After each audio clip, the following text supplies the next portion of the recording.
it was a better social life because the chapels were too strict. Yeah. You see, you kissed this boy. Are you going out? No. You not only kissed, you laid with this boy, and you are now pregnant. Get out of the chapel and don't ever darken shame. And of course, sometimes the mothers and fathers would side with the minister, who's all powerful. Yeah. The preachers were all powerful. You had Tywelfryn, you had Christmas Evans, who had one eye.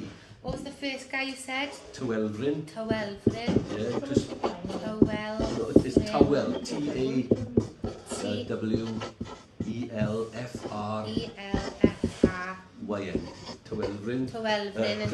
Christmas Evans he was a great preacher. He mainly preached from Tornavellian Chapel. Very famous because he only had one eye. Preachers these are, yeah? Yeah, they were famous preachers.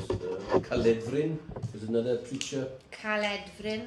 Yeah, afterwards one of the estates.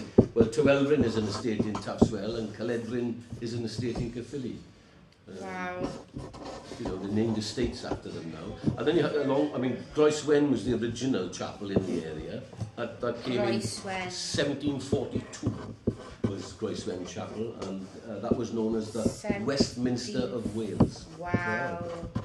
And they came from as far as Newport, Chepstow, and Groeswen was famous for having it the very first in the early 1800s, late 1700s. They had the first co-op, so they encouraged all the farmers. What year? Sorry.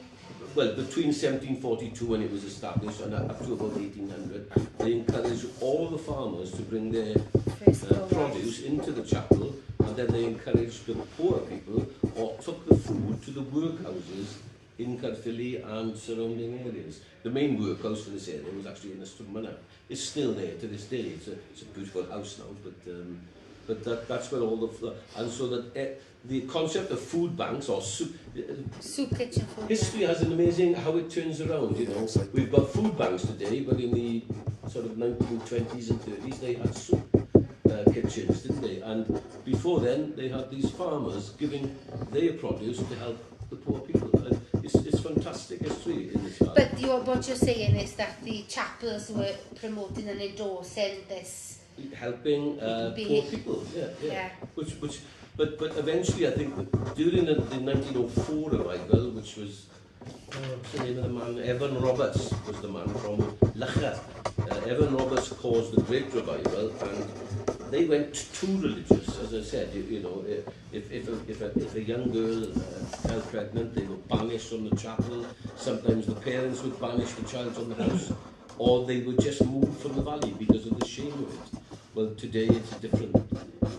If somebody's pregnant, someone's pregnant today. Lots of people don't get married and live together. Nobody cares. It's their business, not anybody else's. Yeah. Nobody else's business. Then you're saying that, Evan Roberts radicalised it a bit too far. I think he went too far.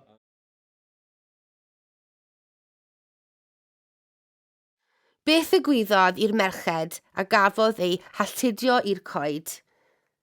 Capel, gwarth, penderfyniadau yn enw'r ysgrythyr.